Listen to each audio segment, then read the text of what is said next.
Okay, this story is about redemption, but it's about an international smuggler that got caught smuggling and worked my way through the federal prison system in the United States, and how I lost everything and the road back to redemption. So, part 14.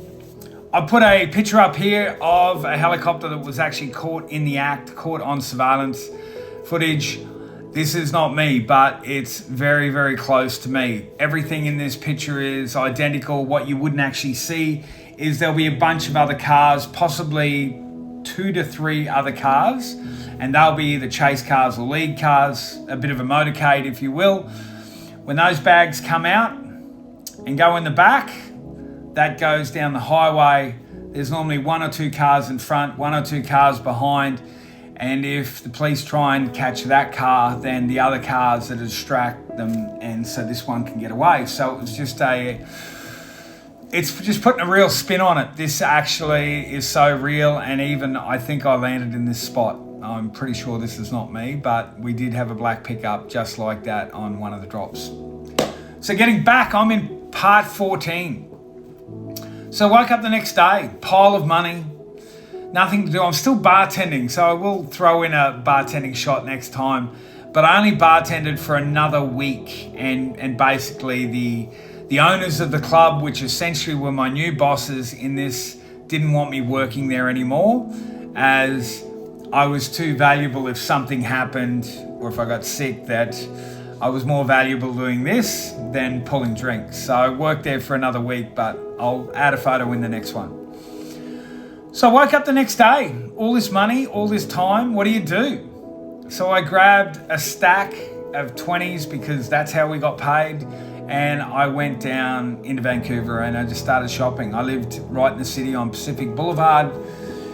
So I went shopping for clothes and hung out and went and visited friends, had great lunches, and life seemed pretty good.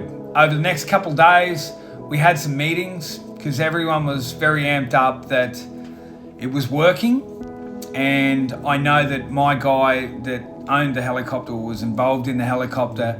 Everyone seemed to be very, very cocky, but at the end of the day, that cockiness would sure come to an end when things started to go wrong, because we were the ones on the front line, and that's the way I looked at it. It was incredibly dangerous. I mean, we used to just come into town and the job was done and everything looked like, it was no problems at all. But each one of those flights, we always had weather to deal with. You always were worried about, I almost run into another helicopter one day. But I digress.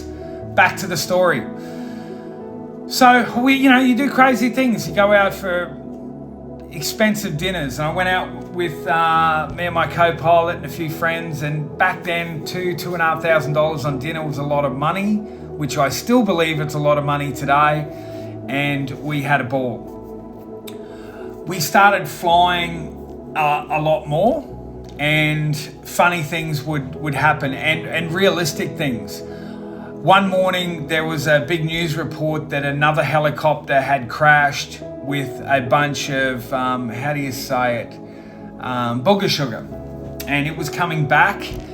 Amateur pilots as well, because it's a very small group of people that in the aviation industry in that part of BC.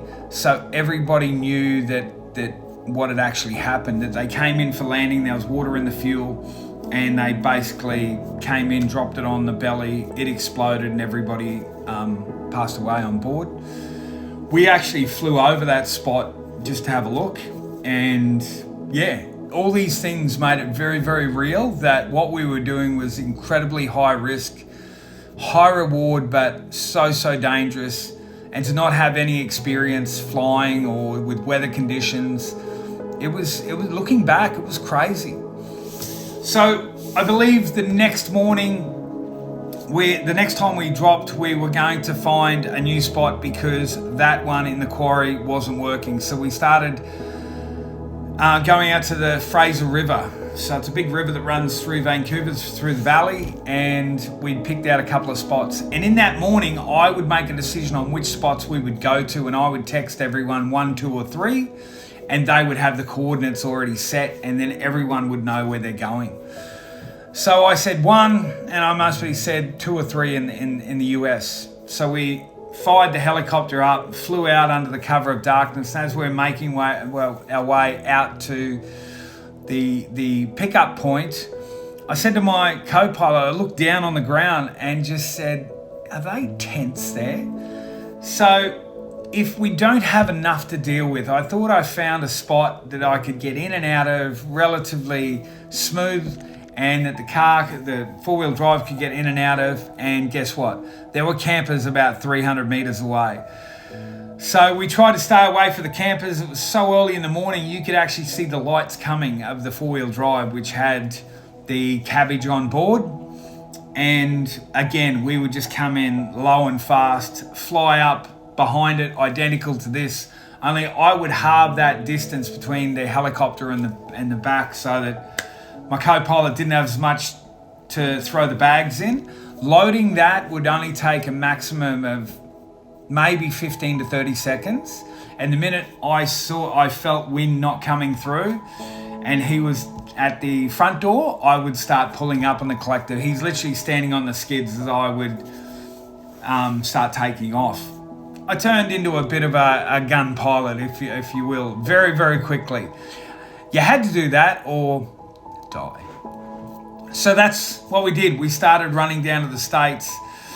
You know, on one morning, I was running through the valley, and you can sort of see off in the distance. We've got the transponder off, just like Malaysian flight, 377. Once that transponder's off, nobody can see you.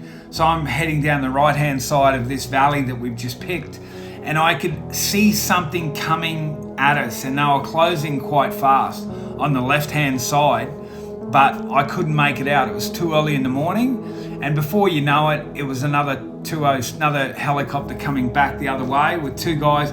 Literally, we could make eye contact with. Were we covert? There were a few groups doing it. We were all bunched up together, believe it or not. And unfortunately, I don't know whether it was those guys, but another crew actually had a crash a couple of days later and died on the way back. They actually had, booger sugar on board, and they came in to land and they had water in the fuel, and basically the helicopter sputtered, it hit the deck hard, exploded, and everyone died. So when you see things like that, you understood that you were in a serious business and things could happen all the time. We were not doing anything legal by any means, nor was it safe, nor did I have any experience in doing this. So that was that morning. We got back and it sort of become a bit of routine. Money was starting to stack up. Our confidence was actually starting to stack up, and we started really, really moving some product. We could move out. I would fly for anywhere from 100 to 400 pounds is what the helicopter would hold of cabbage. And we would work for different organizations. Let's say that different people would hire us to get their stuff south of the border. It's a funny world, and it's all interconnected. So by the time that I would put the bird away, jump in, get back, have some breakfast on the way back into town, possibly play some cards, have a shower, I'd get a call to go downstairs and my money was ready. That's how it worked for the next couple trips, but the wheels soon came off the wagon.